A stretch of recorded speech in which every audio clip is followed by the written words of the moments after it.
À l'abri des regards, au milieu de la campagne, une ferme et dans l'arrière-cour, 2 étranges baraquements. Sur place, la police fédérale belge. Ils viennent de mettre la main sur un laboratoire de drogue. Vous voyez, c'est un conteneur maritime qui a été déposé au sol. Et dans ce conteneur maritime, en fait, il y a une trappe où là se trouve vraiment le laboratoire d'extraction de la cocaïne avec tous les produits chimiques. Dans la cave, les policiers découvrent plusieurs pièces. Première précaution, passer le détecteur de gaz toxique ou inflammable. Confirmation, l'air est saturé de produits chimiques. Partout, des bidons d'acide, d'ammoniac. Sur ce tamis, des tissus imprégnés de cocaïne. Plusieurs opérations chimiques permettront d'extraire la poudre pure. Dans l'autre baraquement, un autre atelier. Ici, vous avez le conditionnement et les plaques de cocaïne qui sont déjà confectionnées, certaines emballées. Globalement, ce sont des briques de plus ou moins 1 kilo. À la revente, on est entre 25 et 30 000 euros. Les policiers belges ont fait une découverte inquiétante. Jusque-là, ce type de laboratoire se trouvait sur les lieux de production de la cocaïne, en Amérique du Sud. On a trouvé 9 personnes qui étaient actives dans le travail du labo, qui avait l'air de tourner non-stop, avec des gens d'origine sud-américaine, colombienne notamment, qui de fait sont un peu les spécialistes, qui sont les chimistes qui ont l'habitude de faire ça dans les laboratoires en Colombie, en Équateur ou ailleurs. Si les narcotrafiquants envoient maintenant leurs chimistes en Europe, c'est pour déjouer les douanes. En mélangeant la cocaïne à d'autres matières, la drogue est moins détectable. Il faut donc ensuite la retransformer sur place en cocaïne pure. 1400. Oui, mais il y a beaucoup de l'acide. Oui, c'est ça. Des laboratoires pour transformer la cocaïne, mais aussi pour produire la drogue de synthèse.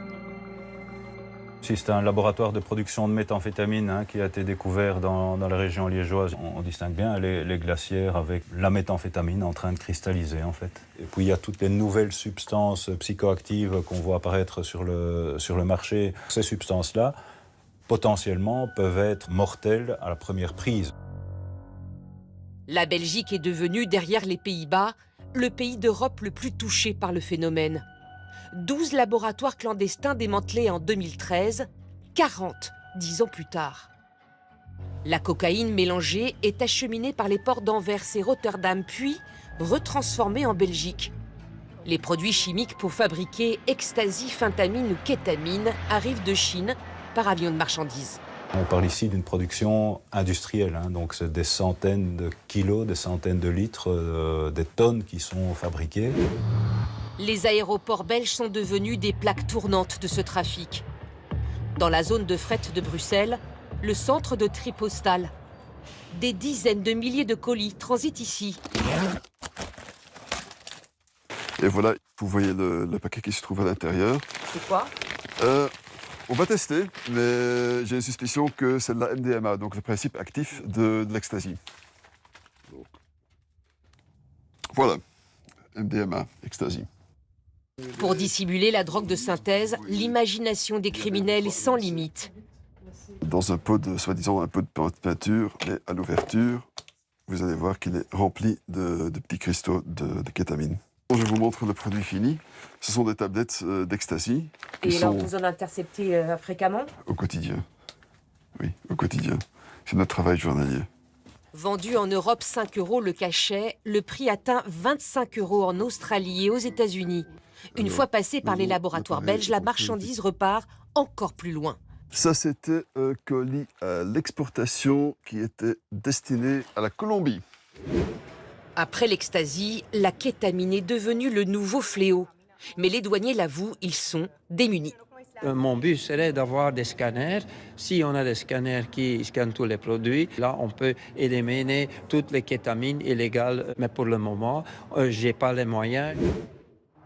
Ces laboratoires clandestins impactent enfin les riverains. Dépôts sauvages de déchets toxiques, sols pollués à proximité des installations. Christophe Delin gère un refuge pour chats. Allez les bougres, c'est l'heure de manger. En octobre dernier, un premier félin est retrouvé mort.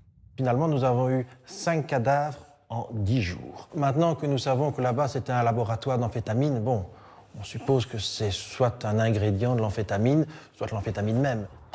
Et c'est donc ici le labo clandestin. Pendant des mois et des mois, notre vie est impactée à cause de ça. Plusieurs trafiquants ont été retrouvés morts intoxiqués dans ces laboratoires. Sans compter la pollution des sols, des rivières et bien sûr les dégâts sur la santé des consommateurs.